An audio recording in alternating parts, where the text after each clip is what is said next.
There's the San Felipe Hills. Gonna go up on the right where it's biggest and then wander in and out of all those ravines, headed over to the left along the ridge. So I carried 4.5 liters of water yesterday for 12 miles and then a dry camp and then 6 miles this morning.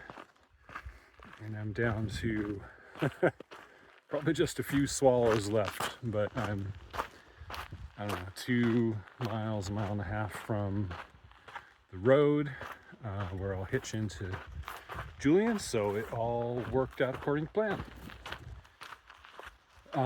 Cowboy camp last night, which was great. Slept a little lightly due to, you know, the little night noises, but I'll get used to cowboy camping again here real quick. It is definitely warmer today than it has been in past days. So the plan is I'm going to hitch into Julian, eat pie, hang out for a little while, and then try to hitch back this afternoon and start climbing the hill in the evening, maybe 5 o'clock or so, and go pretty late and then get up early tomorrow morning and finish the rest of the 24 miles to the next water source. There is an established reliable water cache halfway through, which I can certainly use if something goes wrong. I'm going to try to be self-sufficient and not rely on that as part of my plans. So yeah, it'll be good to relax a little bit today, but then tonight and tomorrow morning are going to be a little intense.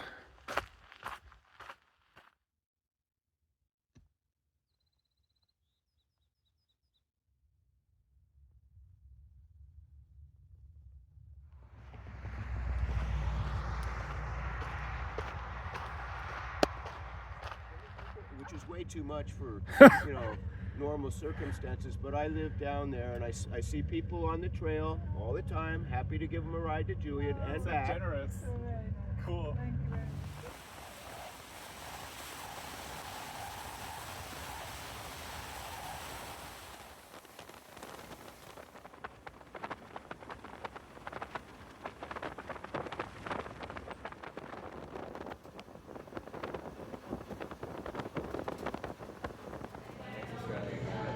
We have some tables. Yeah.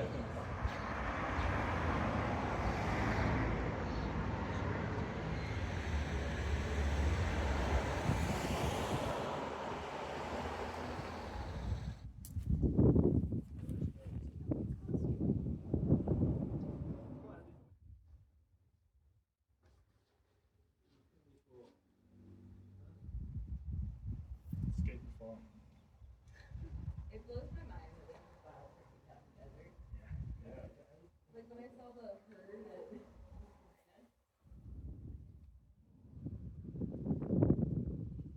It's amazing. You cross the highway and all of a sudden there's barrel cactuses like everywhere. And as far as I remember, this is the only place on the PCT you see them. There might be one other place, I'm not sure.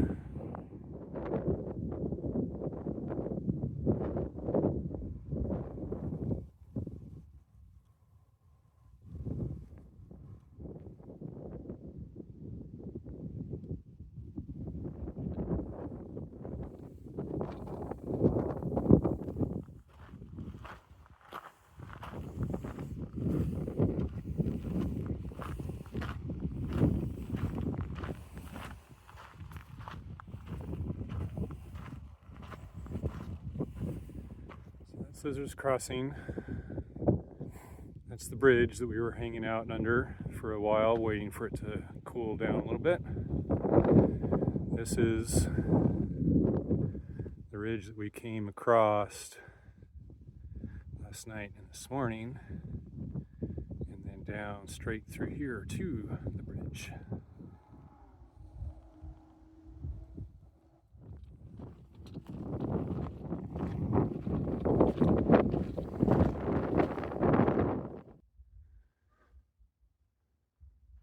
So, quick recap of the day.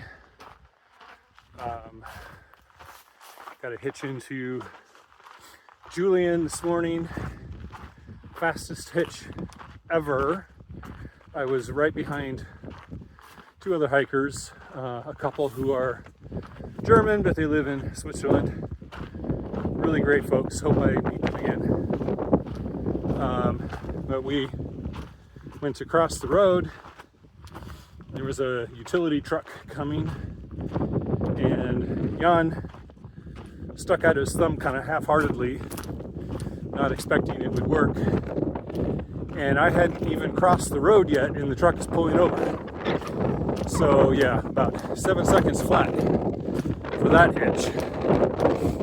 I rode in the back, got up to town, tried to offer the driver some money, and he turned me down, said he just loves doing this. So that was so great. Had pie at Mom's, had the round of free pie that they give out to all the PCT hikers. I went to order and pay, and the woman at the register said, "Are you a PCT hiker?" I said, "Well, yes I am, but I'm happy to pay. I can afford it." And she said, "Oh, no, it's free." And zeroed out the order. Yeah, so then I went back later and got lunch and more pie and apple cider and paid for all of that and left a good tip. But yeah, Mom's is amazing. I mean, they give out a lot of free pie. And did a couple chores, bought a little more food to get me to Regina tomorrow, and then got another hitch pretty quick back out to Scissors. A woman in her van. She was also very nice. And a bunch of us hang out under the bridge for an hour or so, waiting for temperature to drop a little bit. And now I'm headed off with 5.5 liters of water to try to make it to Barrel Springs, 24 miles away, by sometime tomorrow morning, I hope. There is a giant water cache halfway through, but I think I said this morning I prefer to treat those water caches as emergencies. Most PCT through hikers do just build their plans around them. They only carry enough water to get them to the cache, which for this particular one is a reasonable strategy because it's very large and very well maintained. But I'm going to try to go all the way through. So we'll see how that goes. The pack is kind of heavy. What these spindly Dr. Seuss looking plants are, I'm not sure exactly how they hold themselves up, but they're really cool. That's another thing that I only remember seeing right here and nowhere else on the PCT. Yes, you're pretty. Now go away. Yeah, that's such a great sound. Do it again. Well, I've now seen 3 rattlesnakes in the space of 20 minutes. Not gonna lie, it's a little nerve-wracking walking along waiting for the 4th one. You just are studying the ground so carefully, but they're so well camouflaged, they're almost impossible to see until they rattle or hiss. And they don't rattle or hiss until you're within pants pooping distance of them. So yeah, this is fun. This is good times. Relaxing cactus break.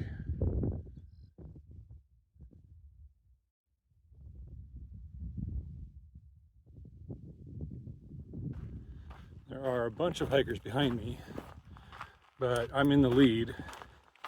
I'm probably the first person to come up here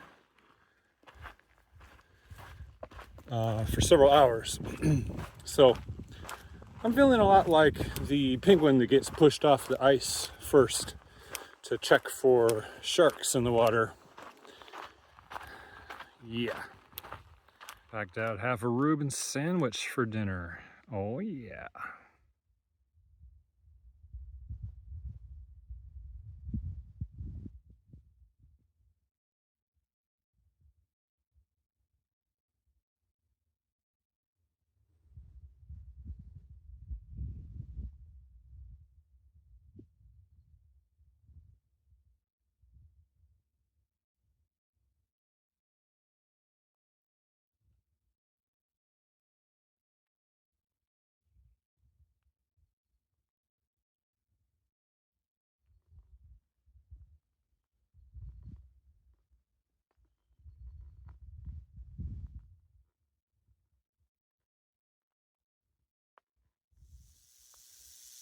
Well, there's 4. Oof, he buzzes a lot. You go, boy. Yep, good job. I'm definitely aware of you.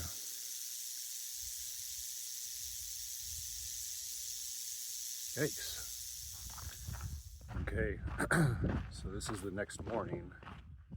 I'll probably add this as an addendum to the previous day's video because it matches the theme. So I hiked into the dark, was using my headlamp for a little while, found a place that I was intended to camp. There were several spots to choose from, so I was just looking around with my headlamp at the different spots, and I noticed that there was a little light on the hillside not too far away from the camp, which I thought was really weird because there's nothing out here. I'm like, why would there be a light? So I looked at it closely for a minute and couldn't figure out what it was. And as I turned away, the light went out.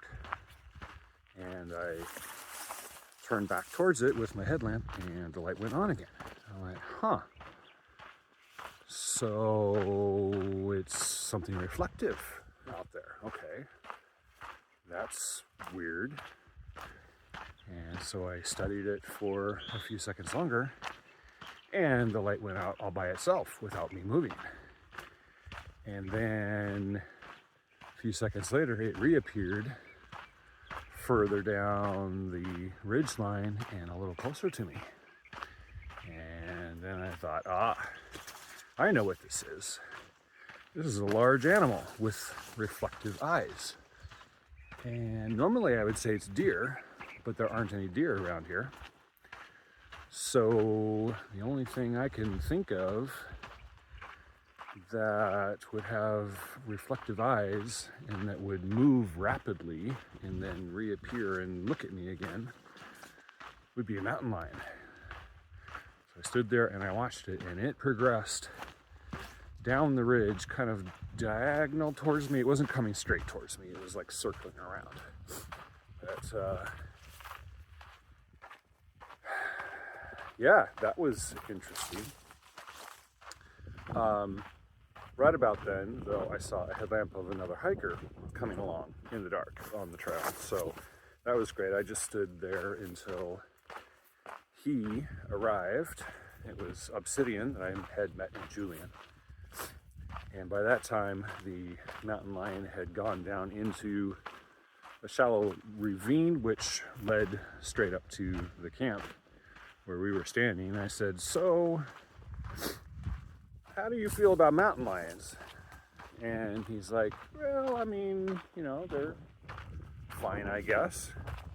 I said, well, how do you feel about one circling us right now? He's like, how about if we start walking really fast and talking really loudly and find someplace else to camp. And I said, that seems like a great idea. So that's what we did. We walked about another mile north and found a place where there were 2 other people already camped, and so that made 4 of us, and we set up there and we all lived. So that's my other story about things being within pants pooping distance, which turns out is a larger distance for mountain lions than for snakes.